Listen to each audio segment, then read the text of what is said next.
சென்னையை சேர்ந்த பிரபல கூலிப்படை தலைவன் பாம் சரவணனை சென்னை ரவுடிகள் ஒழிப்பு நுண்ணறிவு பிரிவு போலீசார் ஆந்திராவில் வைத்து பிடித்திருக்கின்றனர். விசாரணையின் போது தப்பித்துச் செல்ல முயன்றவரை போலீசார் மீண்டும் காலில் சுட்டு பிடித்துள்ளனர். ஆம்ஸ்டாங் கொலைக்கு பழிவாங்காமல் விடமாட்டேன் என்று சபதம் எடுத்து சுற்றி வந்த பாம் சரவணன் சிக்கியது எப்படி? 6 கொலை வழக்குகள், வெடிகுண்டு வீச்சு, கட்ட பஞ்சாயத்து, அடிதடி என 28 வழக்குகள். ஆற்காடு சுரேஷ் குரூப்பை அடியோடு தீர்த்து கட்ட காத்திருந்த பிரபல ரவுடி. நாட்டு வெடிகுண்டு வீசி காரியத்தை கச்சிதமாக முடிப்பது இவரின் ஸ்டைல்.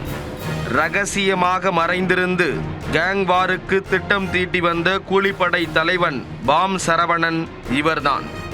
ஆம்ஸ்டாங் கொலைக்கு பழிதீர்க்க காத்திருந்த கேங்ஸ்டர் பாம் சரவணனை போலீசார் ஸ்கெட்ச் போட்டு தூக்கியது எப்படி?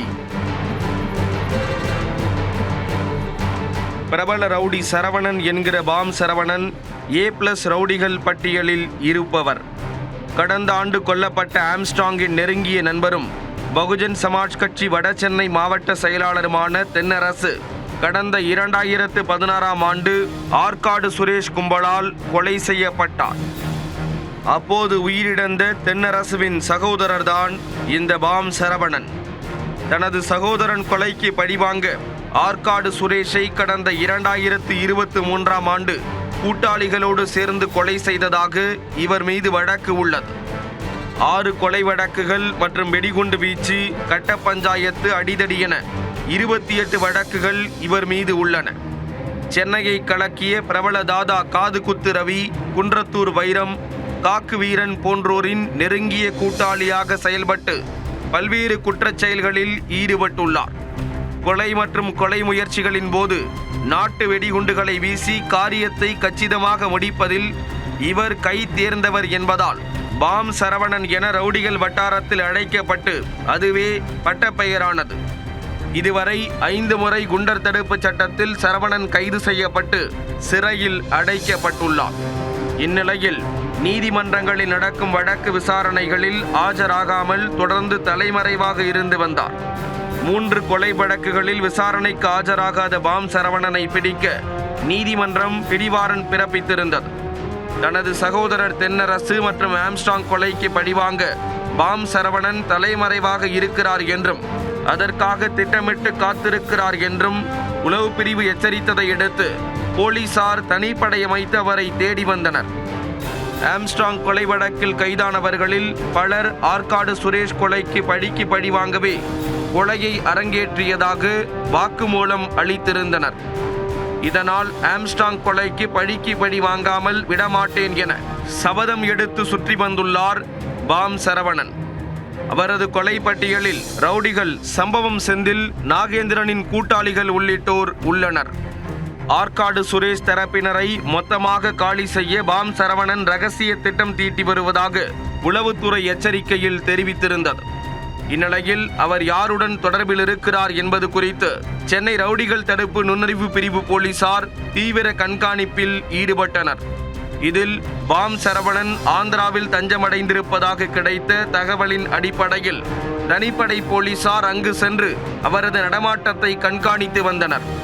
சித்தூர் மாவட்டம் வரதபாளையம் பகுதியில் அவரை சுற்றி வளைத்த போலீசார் கைது செய்து சென்னைக்கு அழைத்து வந்து விசாரணை செய்து வந்தனர். இதற்கிடையே அவரது மனைவி வழக்கறிஞர் மகாலட்சுமி சென்னை காவல் ஆணையர் அலுவலகத்தில் பாம் சரவணன் கைது செய்யப்பட்டு 24 மணி நேரம் ஆகியும் இதுவரை என்னிடம் தகவல் தெரிவிக்கவில்லை என குற்றம் சாட்டி புகார் அளித்தார். இந்த நிலையில் MKB நகரில் உள்ள ஒரு குடோனில் பதுக்கி வைத்துள்ள ஆயுதங்களை பறிமுதல் செய்ய பாம் சரவணனை தனிப்படை போலீசார் அழைத்து சென்றனர். அப்போது பாம் சரவணன் அங்கு மறைத்து வைத்திருந்த நாட்டு வெடிகுண்டை எடுத்து போலீசார் மீது வீசிவிட்டு தப்ப முயன்றுள்ளார். மேலும் மறைத்து வைத்திருந்த கத்தியை எடுத்து SI மணியை வெட்டிவிட்டு தப்ப முயன்றிருக்கிறார். முல்லை நகர் சுடுகாடு அருகே தப்பிச் சென்ற போது புளியந்தோப்பு காவல் ஆய்வாளர் அம்பேத்கர் பாம் சரவணனை தற்காப்புக்காக இடது பக்க காலில் சுட்டு மடக்கி பிடித்தார். காயமடைந்த ரவுடி பாம் சரவணனை சிகிச்சைக்காக ஸ்டான்லி அரசு மருத்துவமனையில் சேர்த்திருக்கிறார்கள். இவங்க லீகல் ஆக்ஷன் எடுத்திருக்காங்கன்னா இன்ஃபார்ம் பண்ண வேண்டியதுதானே, ஏன் இல்லீகல் கஸ்டடி எடுத்தாங்க? வாரண்ட் இருந்தால் ரீகால் பண்ணுங்க, இல்லைனா வந்து கோர்ட்டில் ப்ரொடியூஸ் பண்ணுங்க. நீங்கள் அரெஸ்ட் பண்ணீங்கன்னா கோர்ட்டில் ப்ரொடியூஸ் பண்ணுங்க. கேஸே இல்லாத 15 வருஷமா ஃப்ரெஷ் கேஸ் எதுவுமே இல்லாத ஒரு மனுஷனை நீங்கள் புட்டப் பண்ணுறதும் இந்த மாதிரி தவறாக சித்தரிக்கிறதும் எந்த வகையில் நியாயம்? தவறு பண்ணுறவங்க நீங்கள் மெட்டீரியல் எடுக்கிறீங்க, அக்யூஸ்டை வந்து பிடிக்கிறீங்க, இன்னார் டீம்னு பிடிக்கிறீங்க. அவங்க மேலெல்லாம் அந்த மாதிரி பெருசாக எதுவும் ஆக்ஷன் எடுத்ததா நான் பார்க்கவே இல்லை. இவங்களை பிடிச்சி 24 மணி நேரம் மேலே ஆகுது. இப்போ நீங்கள் உள்ளே போய் பார்த்தீங்கன்னு வச்சுக்கோங்களேன், இப்போ தான் பிளட் கசிஞ்சிட்டு இருக்கு கால்லேருந்து. டாக்டர் ரிப்போர்ட்டில் எப்படியும் வந்துடும், என்ன டைமிங் ஃபயர் ஆயிருக்குன்னு வந்துடும். அவங்க சிட்டிக்குள்ளே ஹாஸ்பிட்டல் நியர்பை தான் வந்து இதை பண்ணி கூட்டிகிட்டு வந்திருக்காங்க. நாங்கள் மேலே எல்லாம் உயர் அதிகாரியில் கேட்கும்போது, அப்போ உயர் அதிகாரிகளுக்கு தெரியாமல் கீழ்நிலை அதிகாரிகள் இந்த தவறை செய்கிறாங்கன்னா யாரோட தூண்டுதல் பேரில் செய்கிறாங்க, யார் ஃபயர் பண்ணாங்கன்னு தெரியணும். நேஷனல் ஹியூமன் ரைட்ஸில் ஆல்ரெடி ஃபைல் பண்ணி வச்சுருக்கேன், எஸ்சி கமிஷனில் ஃபைல் பண்ணி வச்சுருக்கேன். அதை நான் வந்து இது கூட சேர்த்து அட்டாச் பண்ணி நான் கேஸ் நடத்துவேன். அவரிடம் இருந்து 4 நாட்டு வெடிகுண்டுகள், ஒரு கத்தி மற்றும் 5 கஞ்சா பார்சல்களை பறிமுதல் செய்து விசாரணை நடத்தி வருகின்றனர். ஆம்ஸ்ட்ராங் கொலை சம்பவத்தை தொடர்ந்து மீண்டும் கொலை சம்பவங்கள் அரங்கேறும் என்ற சூழலில் காவல்துறையினர் தற்போது முக்கிய குற்றவாளியான பாம் சரவணனை கைது செய்திருப்பது குறிப்பிடத்தக்கது.